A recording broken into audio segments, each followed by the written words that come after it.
Easily trim your video by selecting the words where you want to start and end. Color your presentation with automatic subtitles and highlighting keywords. Add your brand logo.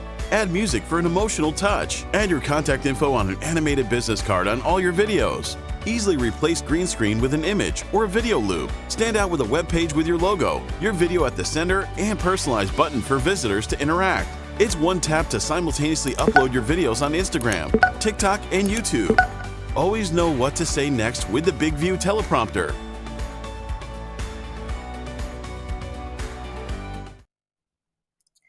Hello, hello. Welcome to another wonderful workshop by Big View.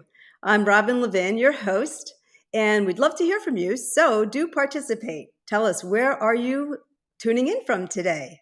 I'm in Florida, and it's pretty sunny here, so do let us know in the chat, and we want to hear definitely from you as we go along today.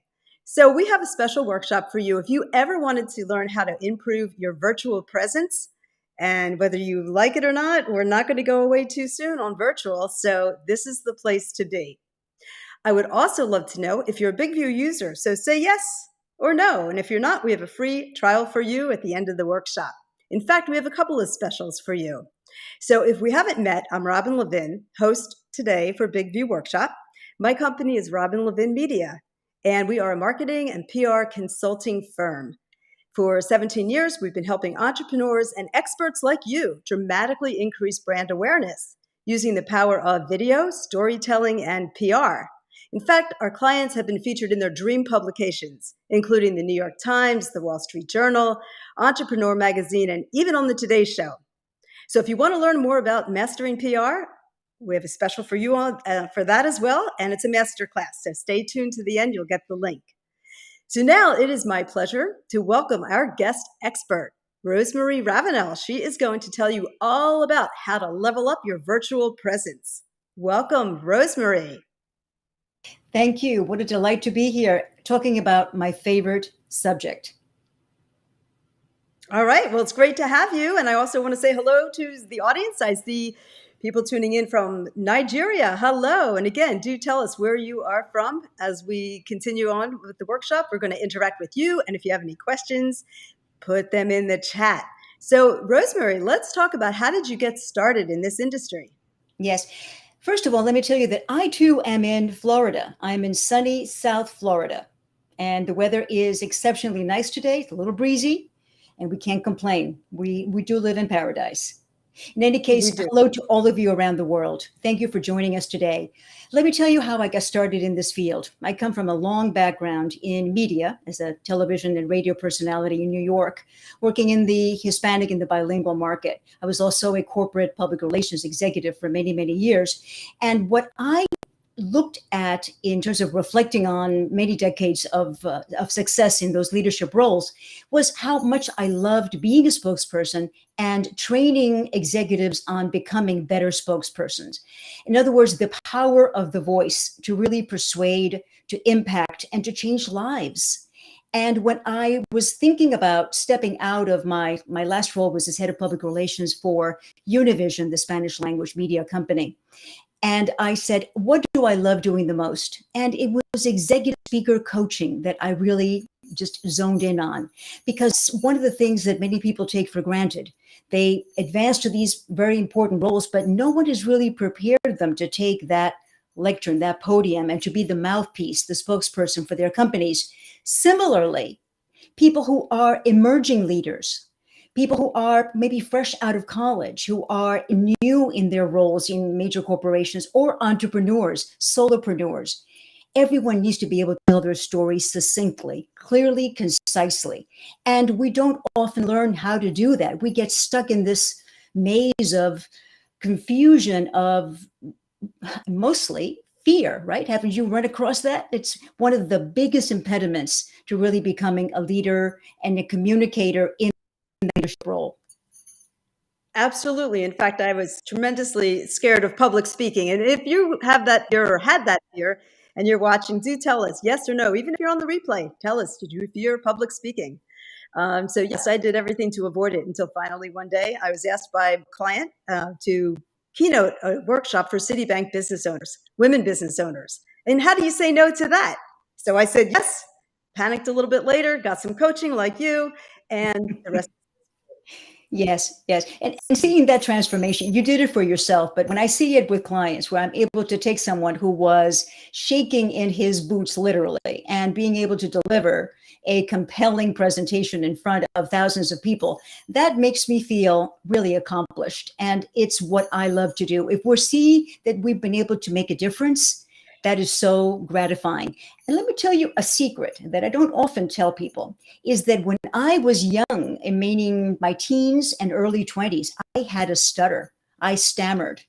And so I found almost it being therapeutic to be able to speak into my own because the microphone wasn't going to forgive me or give me a second chance. So it was almost like therapy by fire, just getting out there and Oh, speaking into a live microphone helped me tremendously to speak more slowly, to take pauses, to take breaths at certain key times, to be able to say those words with fluency. So that's something that's that I great. also teach when I work with executives who may have an accent in another language. In other words, non-native speakers. Right. Well, here's a comment. I love this. Mark Cantor says, sorry, but I love being on video, live or recorded. Weird, right? No, it's not weird.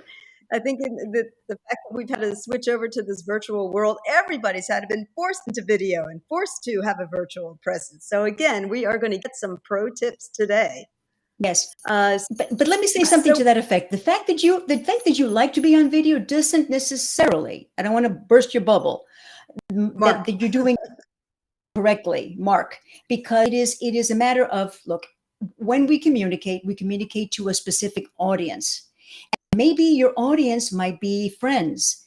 I'm not making any assumptions, Mark, but sometimes we have to make modifications depending on what our intention is, what our objective is, what is the goal that you want to achieve. And so we have to be very cognizant that it's not just getting in front of the camera and being able to articulate your idea. It's being able to do it in such a way that it achieves the effect and the result that you're seeking. right. Okay. Good point. And so again, what's virtual presence and why is it important and why should we care? Yes. We thought that this was going to be over, right? When we started living Zoom or Teams or whatever your platform of choice is, we thought it was going to be just passing, right? We were going to get through the pandemic period and we were going to stop living in our workout clothes and our pajamas and we were going to go back to the world that we knew before. Well, that hasn't quite been the reality. And what we found, and all of the evidence from doing research, many organizations from Harvard Business Review to Forbes to Inc. magazine have done significant studies of companies' intentions to bring people back either full-time or flex time, part-time.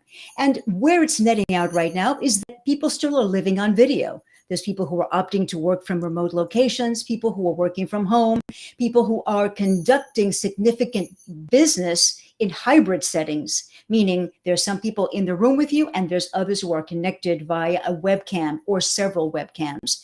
How you interact with all those people with equity in a democratic way and still be able to achieve your purpose is challenging. So when I say that we're not done with video conferencing, as a matter of fact, we need to step up because now it's going to be expected of us all to be able to do this properly. And let me just say the one thing that's important to say, I'm not talking about expensive webcams or lighting or fancy microphones. I'm talking about working with what you have, making the most with what you have, but doing it with expertise and awareness that everything that's in your shot speaks to who you are. And I have some examples to share, and I have some slides that really illustrate why the visual language is so critical. Because if we Okay. can just show the first, if we can get into, unless do we have a question? No, I was Did just you going want to say to? before we Okay. get into the slides, quick question. Can you share some of the biggest mistakes that people make? And maybe you'll be sharing that in the slides, but Oh, yes. Oh, we have seen horror stories, right? Many of them have gone viral of people showing up terribly. I mean, terribly. I myself had a woman once who was topless, didn't realize that she was sitting in front of the camera and the camera was live and she was topless. God bless her. I don't know if she ever learned. I never had the heart to tell her, but didn't last very long. I was able to take her off the screen. In any case, we know about an attorney famously who had a snap filter on him and looked like a cat and was actually presented in front of a judge. And he had to say to the judge, "Judge, I'm not a cat. I'm not a cat. I'm trying to fix this." Well, it was captured for posterity. Probably the most illustrative example of someone knowing how to use the platform in a very high stakes. What mistakes we still make every day? We don't show up well lit. We don't show up properly dressed. We don't show up framed properly, low, too high. We're working with a laptop that may be pointing up at us, a very unflattering angle, or we may have lighting that's behind us as opposed to in front of us. So what happens when we see that? We become a shadow creature, meaning if you can't see the whites of someone's eyes, how can you trust that person if you can't see their face, if you can't see them in their fullest expression? Because ultimately, Robin, what I preach is that we want to make virtual as human as we possibly can. So even looking at the camera properly, I hope that I'm making good eye contact with you because I've trained my eye and actually created a little set of eyes, a little illustration that I've taped directly under my webcam to remind me to look at those eyes. And through those eyes, I'm looking at you and I'm looking at everyone everywhere on this call. Meaning I think that's that a great tip. You get to actually visualize that there's tiny people inside, and I am trying to communicate to all of you there and trying to maintain as comfortable a natural eye line as I can muster in this environment. All right, so speaking of eyes and the whites of eyes, for those that wear glasses, and I know this comes up a lot, and let's say that you have a nice light shining on you, what about the glare? How can you get rid of the light that's shining on the glare? I hear that a lot from people. Yes, I hear that a lot. I actually had a slide to that effect, but because of time, I deleted it. But let me tell you what it is. I wear glasses. I can't read anything that's farther than, let's say, I don't know, hands distance from my eyes. So I wear glasses. I've experimented with anti-reflective lenses. They don't really work that well. The most just say effective way to do it is to, okay, so here's my anti-reflective glasses. You still see some reflection, right? But if you bring them down a little bit down the bridge of your nose, you're going to be cutting the glare. It's not going to be hitting, the light isn't going to be hitting the glass directly. It's going to be at an angle. I can still see, but it's not reflecting like here. You see? All right, that's a good tip for those watching. Yeah. So if I bring them slightly down the bridge of my nose, I can still see perfectly, but I'm not getting the hit of the onto the surface. Another thing is to, depending on what shape glasses you wear, you can bring them, take this part and put it a little bit higher on your ear. You don't rest it on the tops of your ears, but you just lift up the arms a little bit so that they're not, in other words, they're floating a little bit differently than you would when you are not on camera. And it does have a great effect. It is distracting, particularly with ring lights. I'm sure you've seen people with glasses and the ring light is right. Ooh, it's like, get rid of that ring. The ring light is particularly notorious for that. I use LED lights and I don't get that distinct a reflection, but yeah, halo or ring lights do cast that kind of a reflection. But that's my big tip. As a matter of fact, it's one of the most frequently asked questions. All right, sounds good. Well, let's get into that presentation. And again, let's hear from you in the chat. Tell us what you want to know. I'm sure that Rosemary is going to cover a lot, but we would love to hear if you have any questions specifically, we will address them. So let's do it. Great. So think about what we just did in terms of getting acquainted as a virtual handshake, right? I mean, you are basically you're creating that first impression as if you were to go into someone's office for a job interview. That first impression, the minute you see someone on camera, you are casting, whether you realize it or not, a first impression. Those first 7 seconds have been proven scientifically to be the time in which we formulate impressions or judgments about people. It's a good person, a bad person, professional, not professional. So think about how important it is when you first come on a call, you turn on your camera and you engage with someone at the other end. That's that first impression, right? So that extended handshake is what you have to consider, because that the presence, your executive presence, is defined by that. And if you don't do it properly, it can break your career, your business, and your reputation. And we can go to the next slide. Because one thing that people forget is that this is the first 7 seconds are essential. The amount of visual data that we are gathering in this medium is 90% of the way our brains are processing information in this setting is visual data. And another big mistake that people make is that they don't turn on their cameras. So to be on a video call and not turn on your camera, if it's expected of you and if participation will really be heightened, that this sort of, it's the protocol is for you to turn on your camera, but you don't, you're missing out. And people who are with you on the call are missing out as well. So it really shouldn't be optional anymore, which is why it's so important to get yourself ready to show up as your best. All right, I have a quick question here from Jody, and she said, your voice is so warm and polished. Can you recommend resources to improve our speaking voice? Well, thank you. It is, you know what helps? You can go to a voice coach. I am not a voice coach. There are specialists who work with your voice and work with your vocal toolbox to understand how to work this magnificent organ that we have that we don't understand fully, how to use it. It's quite intricate, and it's, once you start learning about it, it's like a whole world. It's fascinating. I would say practice, record yourself, listen to yourself, listen to inflection, listen to how you sound at the other end. And I think that we can't be as good judges of our own voice as other people can be. Public speaking, even Toastmasters, being in clubs where you are in a position to speak your ideas, that's the best way to really develop your voice. Really good tips there. Now, you also talk about assets, and I know we're not talking financial assets. Would you like to get into that, or am I jumping ahead? Yes. Let's move ahead. We have a slide coming up which talks about the 90%. Right, exactly. And again, really, this is so important, and it's not something that I made up, by the way. 90% of what we're taking in right now is visual. 10% is auditory. If we can go to the next slide, where we start to look at what the assets mean.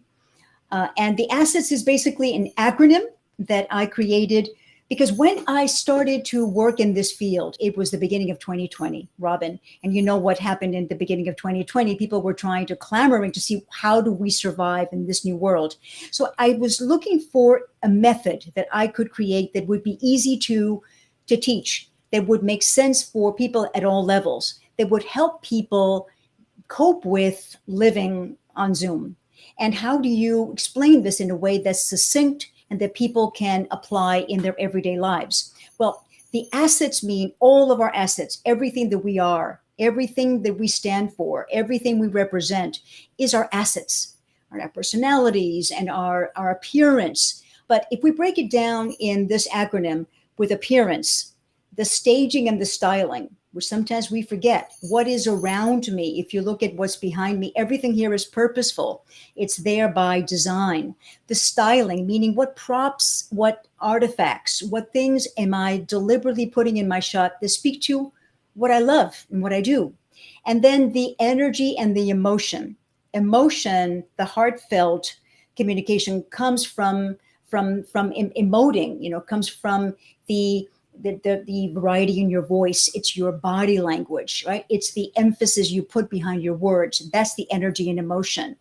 And then the technology, which is simply understanding the platform that you're using and just knowing the basics, knowing how to turn your camera on, how to work the controls, how to share screen, how to calibrate your audio, just understanding all the different things. I mean, I had to understand today that I had to wear a headset because I will be getting reverb. It's understanding and being compliant and understanding the technology has a major role in the way we come across. Yes, that's excellent. So here's one for you. A lot of people choose to use a virtual background on Zoom, and I'm Yes. sure you have your strong opinion about that. So why don't you comment? Sure. We're going to go a little bit into that because, as a matter of fact, I have a slide that shows what happens when you don't have a green screen. Okay. Now, a lot of the things that you would say are the peripherals, all the accessories, that it is, these used to be expensive, but now they are so affordable. There's been so many manufacturers that have come into the market where before you might have to pay $100 for a green screen. Today you can get something that clips on or velcros onto the back of your chair for about 25 to 30 US dollars. So we're talking about that, you know, that the competition has made products to help us do this better, become much more affordable. So what happens when you don't use a green screen and you have a virtual background? Well, you're going to look like an amoeba. So for example, right here. Yes, thank you, Bruno. So you see the difference. I did this experiment or this illustration on my own. So if you look at the top left, it's a virtual background without a green screen. So you see how my fingers sort of morph into the background, right? You're not getting a clear definition, a clear line around my torso. But with a green screen, the image directly to the right, you see how you can see the 10 digits very clearly defined because the camera is working in concert with the green behind me, which you can see what it looks like directly below. And it is picking up, it's doing what it's supposed to do. It's identifying and isolating out where the body begins and ends. And so then I'm able to use the virtual background effectively, right? So that you don't see me morphing when I move, I'm not just disappearing into the background. So you see that then, of course, the virtual, without the virtual background, natural background is very much what I'm using today.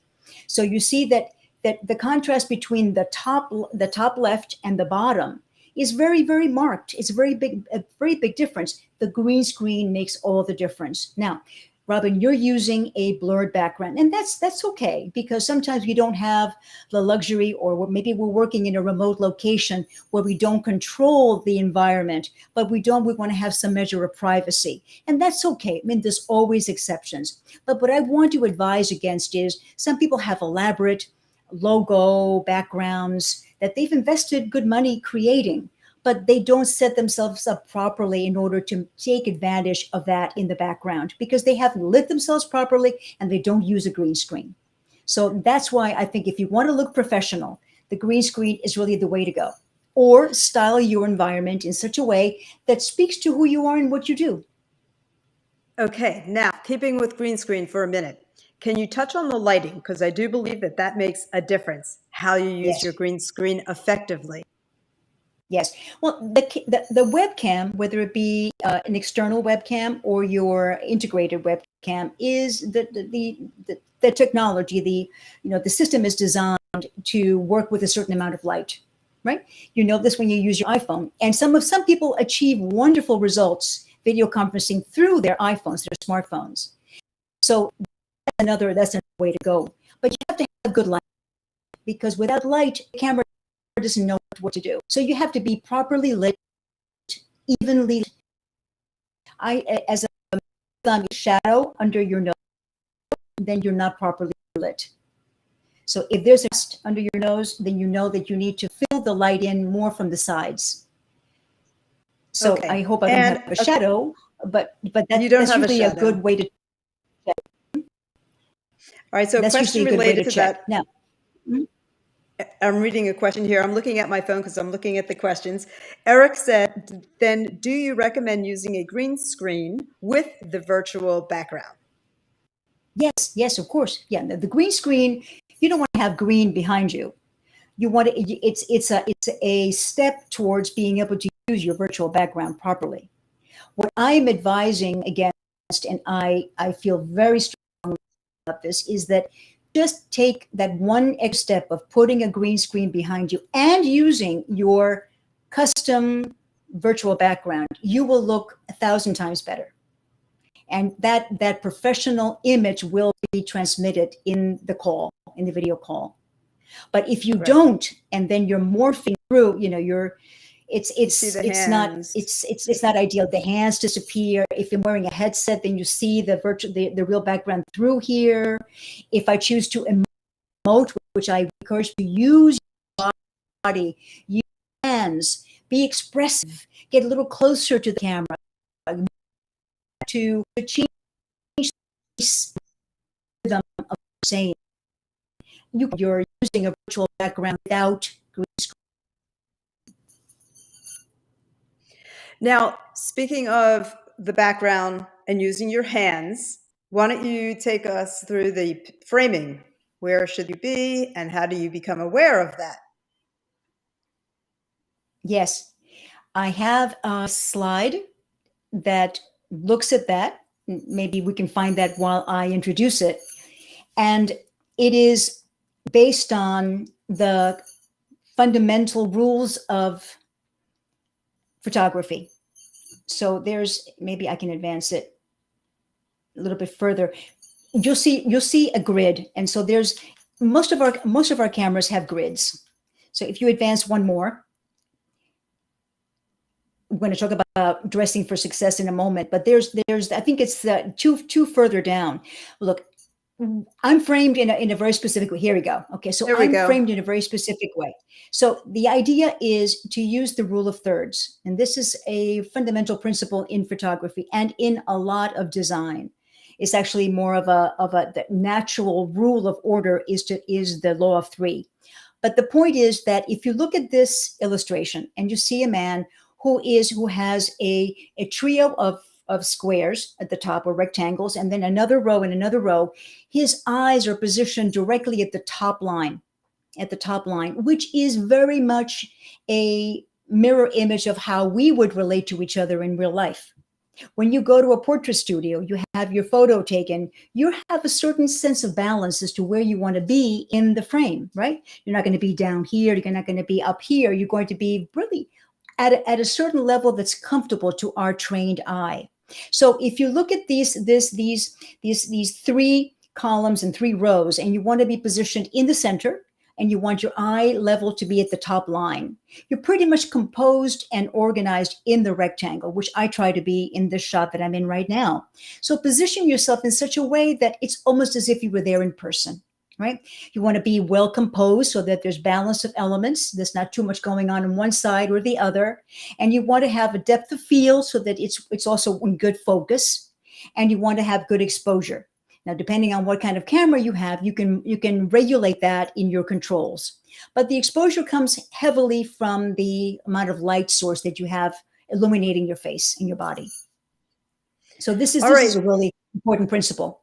Excellent. So I jumped ahead a little bit, and I know you have this great presentation. So why don't we go back to where you left off, which I believe was the assets. Yes. We don't so want anyone to miss anything. Let's take a look at how to dress, and we can go quickly through this. So if you look at the one before, yes. So dress for success. There are certain colors, and you know this from your work in public relations and media, Robin, that there are certain colors that transmit better than others. Right. I choose to wear gray today because I didn't want to conflict with my background, but I sometimes wear red, or I wear fuchsia, or I wear the burnt orange, like in the example to the left. Gentlemen can also wear something colored. Right, this is a purple lilac color.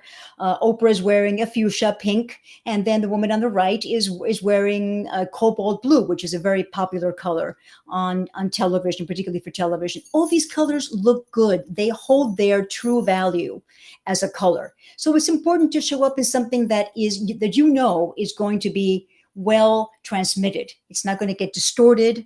As if you go to the next slide, the distortion happens when you have a pattern. You can see right here, you have in the middle this moire pattern, which happens when you have a lot of very thin lines that are never really captured properly by the webcam. And if you have a slow connection, it's going to get even more electric. So try to avoid things that are busy, that have a lot going on. The polka dots has a lot going on. It may be pretty in person, but on camera, it's not going to serve you. And when I say serve you, you don't want people looking at what you're wearing. You want people looking at your face. You want people looking at your body language. You want people paying attention to what you have to say, right? What is that wonderful message you have to deliver? What is that persuasive presentation? What do you want to sell? What do you want to get people to take action on? You don't want them lingering on what you're wearing. That makes sense? Makes a lot of sense. And Eric has a question here. What about white? Never wear white? Don't say never wear white. Don't wear white if you're in front of a white background, right? White is not ideal because sometimes it comes out, the camera can't really compensate very well for the whiteness. White is light. So if you have something that's emitting a lot of light, then it might throw off the camera. So that's why we say best not to wear white. You can wear cream or let's say, a light coffee color or a light yellow, something a little bit more that has some kind of a hue mixed in with it, light blue. But white is more than anything something that might just offset your camera and make it do strange things. And certainly never in front of a white wall. Of course not. Right. Exactly. All right. And thank you for the nice comments here. This is exceptional insight, said FICO Finesse.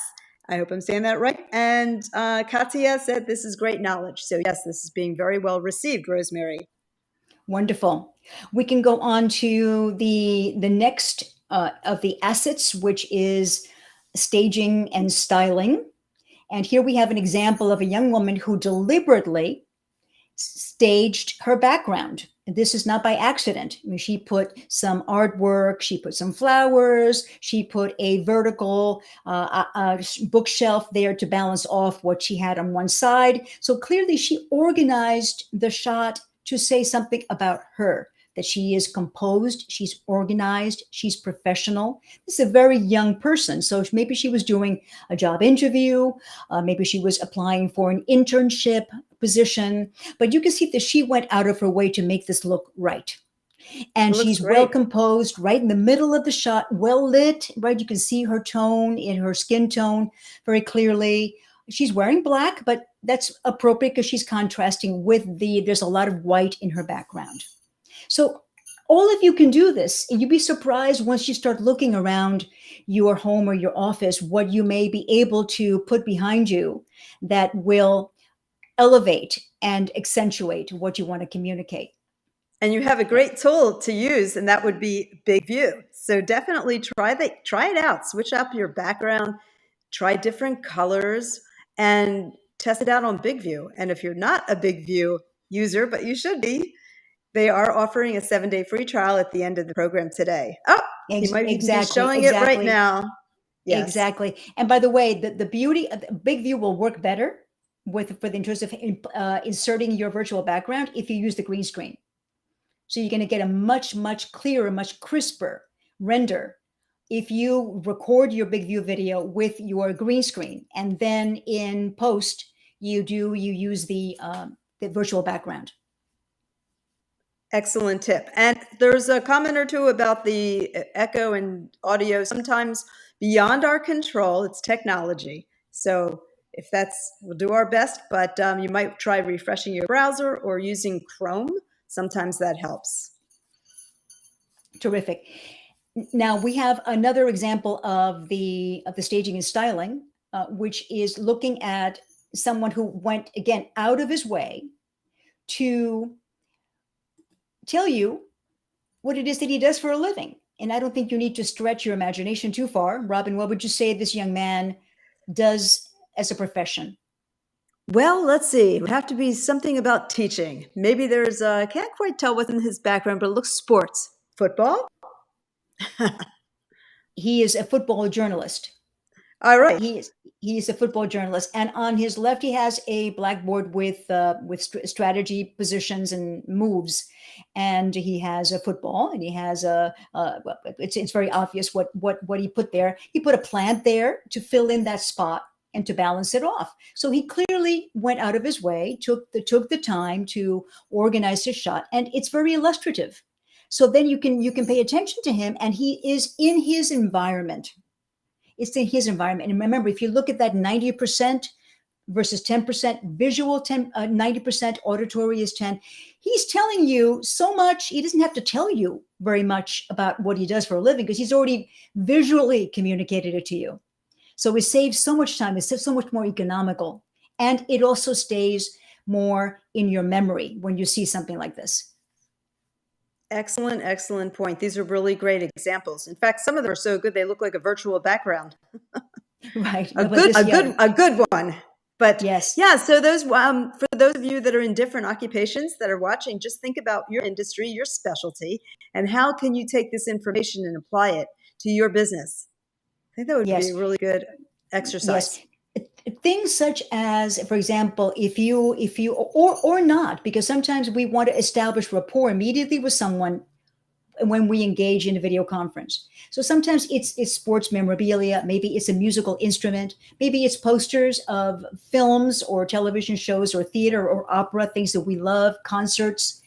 Maybe it's a sports item, a tennis racket, a hockey stick, something that was sport that we practice or that we love. All these things are conversation starters. Maybe it's in some cases the awards that we've won in our industries. Maybe it's diplomas. Maybe it's books that we've written. We see that a lot now today on television interviews. Many people want to showcase their books or books that they have read that inform what they do. Yeah, but speaking of books, have you seen where some people show their whole library and then you almost can get distracted kind of looking and seeing what they're reading back there? If it isn't their, they aren't their books. That's right. But there was, I don't know if it's still in existence. During the peak of the pandemic, there were these businesses that started up where you could actually rent books to put in your background. Seriously, they were companies that were doing like a bookshelf. You could order like, I want books on medicine or I want law books, and people would actually rent them. And these were books that had thick spines and you could read the lettering. And that was a business for a while. I don't know if they're still in business, these companies, but people did take action on that very point and invested in getting their backgrounds to look properly. All right, now here's a really great question. Again, this one's from Eric. He said, "What's the best way to create that background? A tool like Canva?" If you're doing a virtual, if this is not the example we're seeing here is not virtual, it's real. But here's a couple of tricks. You can use Canva. Canva is a wonderful, wonderful tool. It allows you to create marvelous things intuitively. You don't have to be a designer in order to do that. So you can find something where you can drop in your logo and make it very, very personal.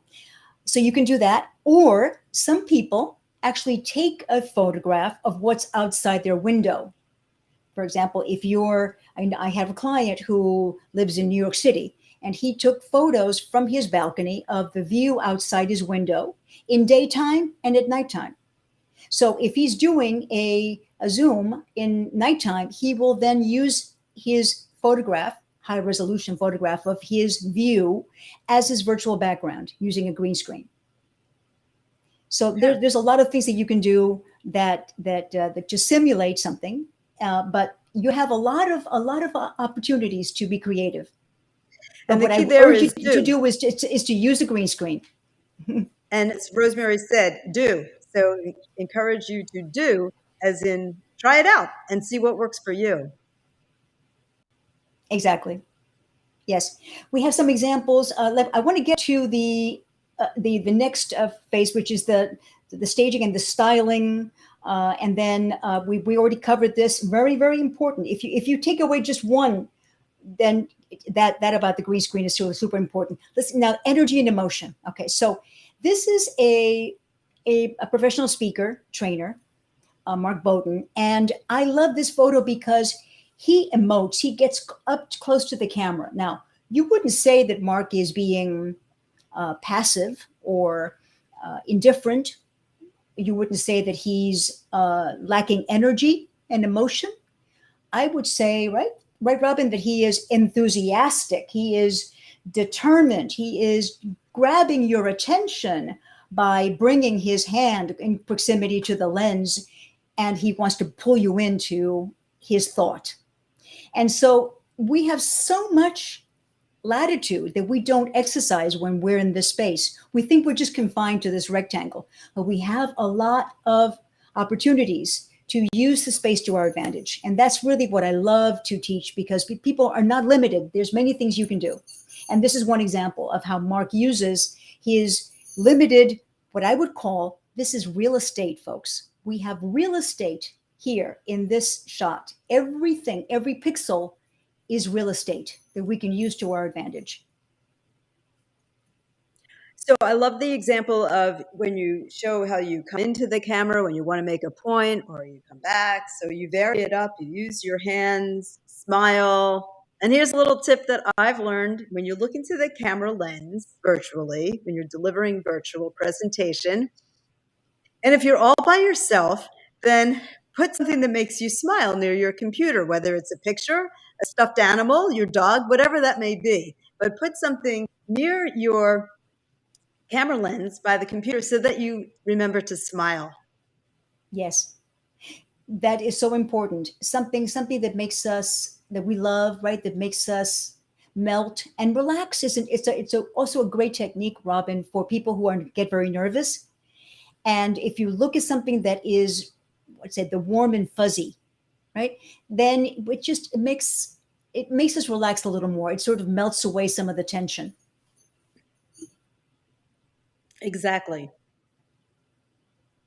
We can go to, there's another couple of examples of the energy and emotion that I want to share. Here are three examples. One from the bottom one of our very own Eric Yuan, the man behind Zoom. And what I want to show is how we have a lot of language options. We have a whole vocabulary that we can use with our hands, our shoulders, our faces, position of our bodies. And these are just three examples. Looking at Tim Cook, who is at the helm of Apple, how he uses this as a way of acknowledging, of thanking, of being in service to his audience.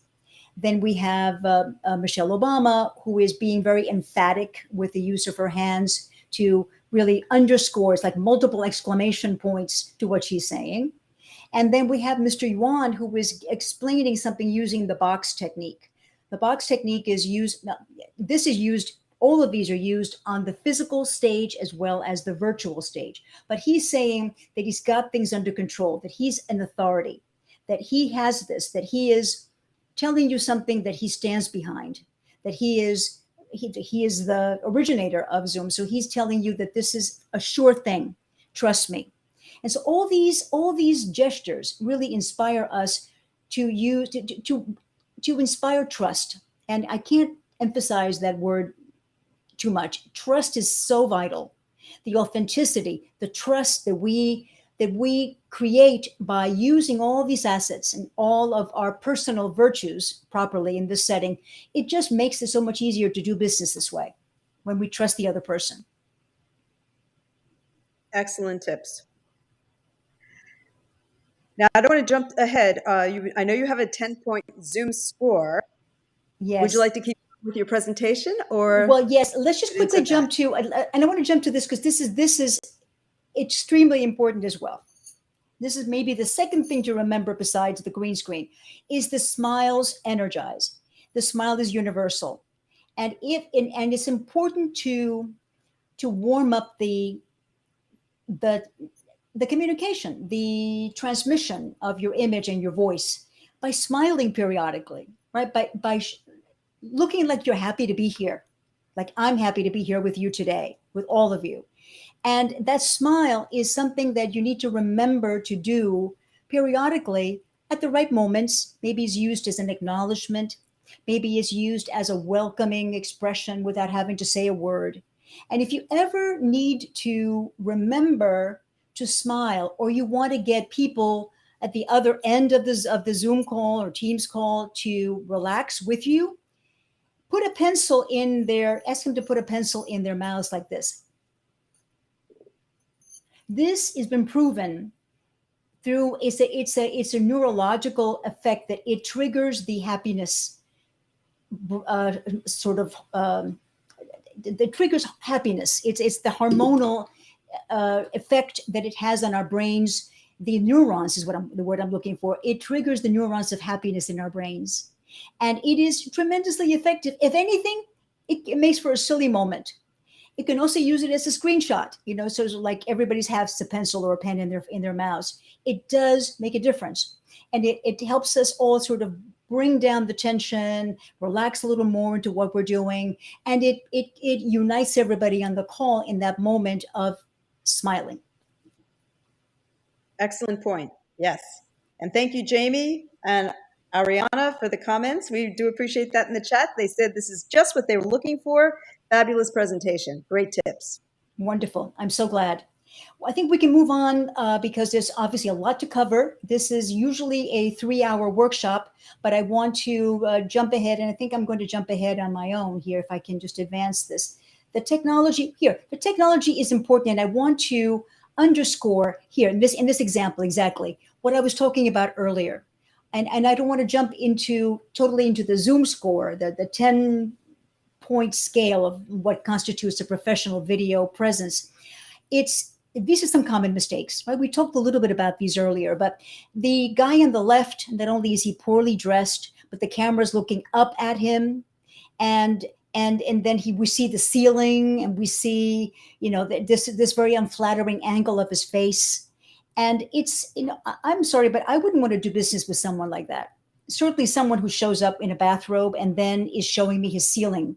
It doesn't look like he put a lot of thought or energy to connect with me. So I'm not going to take him very seriously. And the woman on the right, I call the shadow creature. And I mentioned this earlier, when you have the light source behind you, but nothing to counter it in the front, you're going to show up in shadow. And so this very person, she turned around 180 degrees with her face and then the camera accordingly with the light source in front of her. And it's a world of difference. I wouldn't want to do business with the person to the left. I mean, I can't see her face. Many people show up this way because they don't bother to test their shot or set up their shot ahead of time. And so it's always really important to test your camera, your audio, and everything in order to, again, when that video call begins, those first 7 seconds are critical. You don't want to show up like the shadow creature. And similarly, what I call the hostage look is when you're poorly lit and you have a white background behind you. And that is like this kind of very vague place. Where are you? There's nothing to identify where you are. And there's nothing that there's no ornamentation, there's no staging, there's no style elements, there's no artifacts, props. And it's like what you might send to someone if you ever, God forbid, in a hostage somewhere and you're recording a video saying, send this amount of money for me to be released.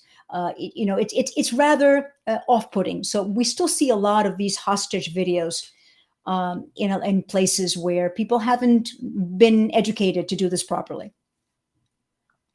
Really good examples. And another question, again, that this relates to is from Vanita. How far away should we be from the camera if we were using a selfie stick or a gimbal? And you could explain what a gimbal is for those that might not know.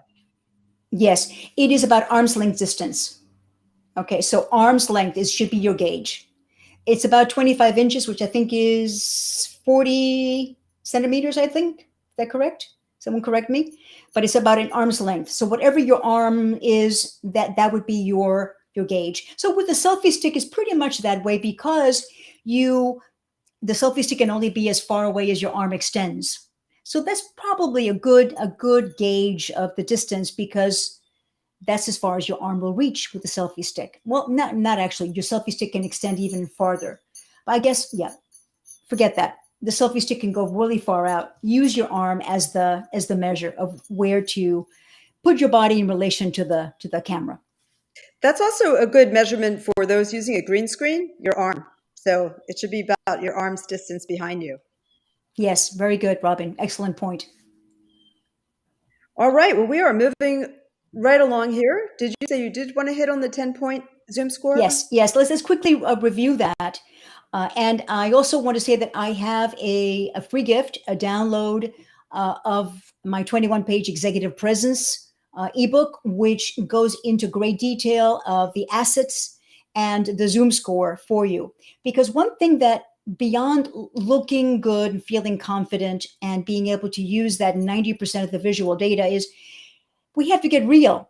If you're interviewing for a job, most likely your first, second, or third interview will be by video.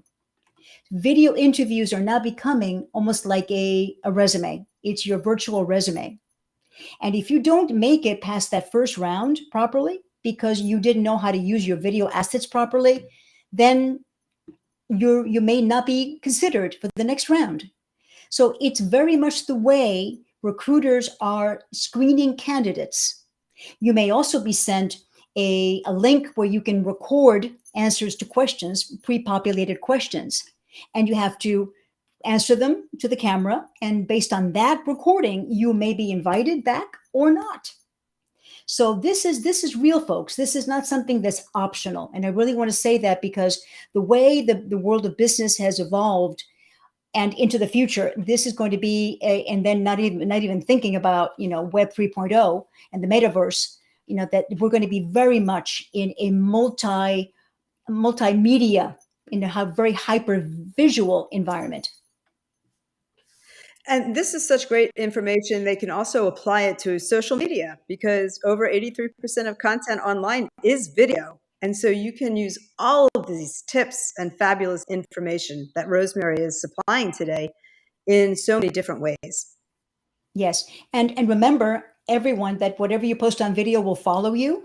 So make sure that you are curating and really being very thoughtful and mindful about what you're posting, particularly those of you who have aspirations certainly to advance in your careers and to grow your businesses. Remember, you don't have much of a second chance to clean up your reputation, and your careers and your businesses will suffer if you don't come across properly. By that, I mean authentically, really true to who you are and what you stand for.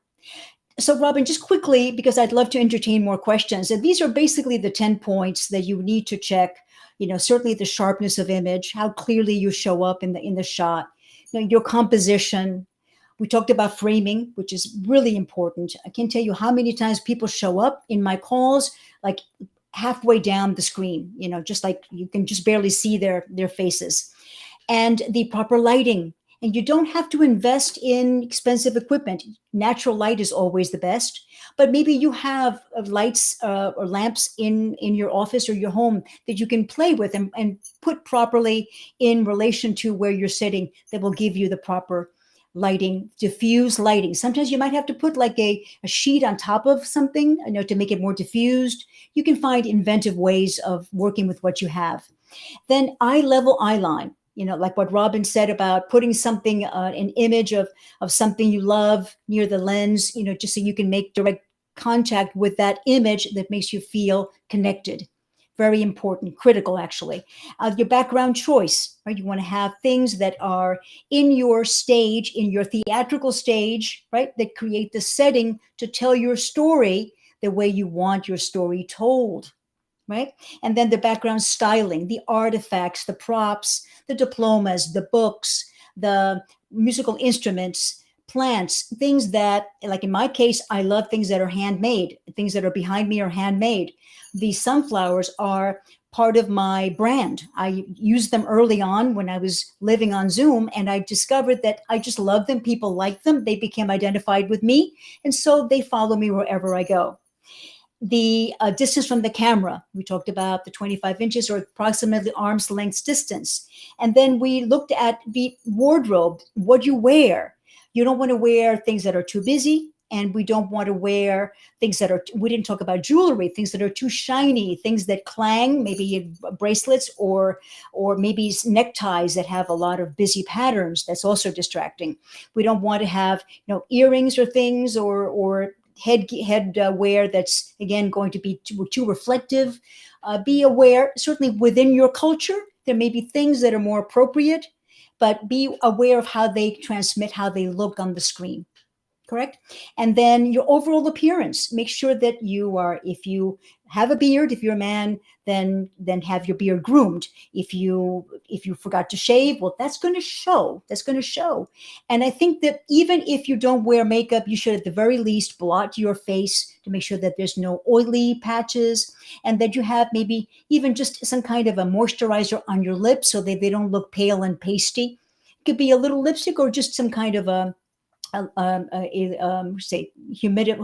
What is it called? What do we call them? Chapsticks or lip gloss or something to make your lips more supple. It will also help you enunciate, because our lips get dry, our mouths get dry when we speak, and so we want to have a lot of flexibility in our lips to make us be able to enunciate better. So basic grooming, your hair, because one thing you notice, right, Robin, is when we have hair sticking up. It shows. Do and I? Then we see the. Do I? Do I? No, you don't. But I've seen replays of things I've done, and I'm saying, oh, no one told me that I had a hair sticking out from the top of my head. Oh my God, I can't take it back. Check your mirror before you go live. Definitely look in the mirror first. I have a mirror right next to my workstation, and I don't start a call without looking in that mirror. So again, make sure you don't have anything on your teeth or anything from your last meal. You can even use your phone. Yes. Yes, exactly. Okay, all real these quick, things make a difference. Yeah. Really great. Okay, Diane said, what do you think of the green screen that attached to the back of your chair? Are they too close behind you to be of much use? No, those are wonderful. Those are wonderful. They're called web-arounds, and they're great. They come in different sizes. They come super big, like 60 inches, or they come a little smaller. But you have to adjust your camera position, the width of your shot accordingly. But no, very, very good. They fold down. You can take them anywhere with you. I highly recommend those. Yeah. So it's very good. I know we have a QR code for the free gift. I don't want you to miss out on that. So in the time we have left, I'd like to show that so you can take a screenshot. Yeah. Let's get into the gifts. We have to go down to the end, Bruno. There we go. There you go. Oh, actually, yeah, this is not what I wanted to share with you, but please go ahead. You can download this one too. Okay. This is a free gift. Yeah, go ahead. Yeah, this is actually one of the many things I have available for you. It's about doing powerful presentations on Zoom, and it covers a lot of the same material that I have shared with you today. Wonderful. And I want to share a comment. Barry Friedman said, Big View changed my online presence. Thank you so much for this app. So I agree, Big View is amazing. And if you haven't tried it, there is a 7-day free trial that we're posting a link here. And don't even think about it. Just get it. It will change your online life too, for sure. And this is the one thank you. This is the one I really wanted to show, because this one covers everything. So you can use the other one for that other free gift, but this is the one I really wanted to share with you. And this is the one that has 21 pages of great information. It even has information about how to do a podcast, Robin, because podcasts today are done on video as well. So how do you show up in a podcast that you know is going to end up on video as well? So there's a lot of good information. It took me quite a while to gather this, and I would love to share it with you. Okay. And again, we love comments in the YouTube chat, and you can always click the thumbs up if you're enjoying the presentation. YouTube has that little thumbs up, so I'm sure Big View would appreciate that too. These are great gifts, great information, and we are so appreciative of your participation too, audience. And let me give you a few more things that we have specials here. I actually have a gear list if you're looking to up your game on the video gear, lighting, cameras, microphones, all of that. Email me at info@robinlevin.com and just put gear in the subject line, and it's Robin with a Y. I also have a 12-month calendar cheat sheet if you're struggling on what to write and you're creating content and you come up against a deadline. It's a 12-month calendar. It's a little cheat sheet that gives you some ideas and timely topics to tie into. So super useful. I know Bruno's going to mention that and provide the link. And last but not least, if you want to learn about PR, I have a masterclass, and I'm giving all of you 20% off if that's something you're interested in. I teach everything. It's over 100 slides and 3-hour video presentations.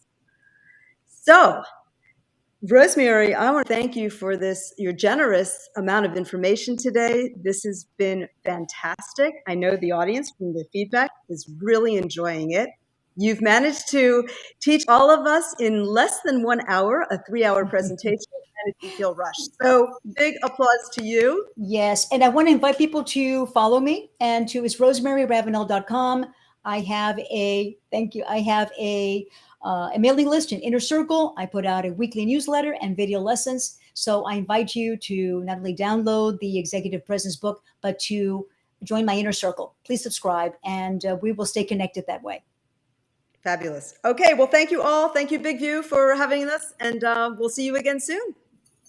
Bye for now. Thank you. Teleprompter, create videos you're proud of. Easily trim your video by selecting the words where you want to start and end. Color your presentation with automatic subtitles and highlighting keywords. Add your brand logo. Add music for an emotional touch. Add your contact info on an animated business card on all your videos. Easily replace green screen with an image or a video loop. Stand out with a web page with your logo, your video at the center, and personalized button for visitors to interact. It's one tap to simultaneously upload your videos on Instagram, TikTok, and YouTube. Always know what to say next with the Big View teleprompter.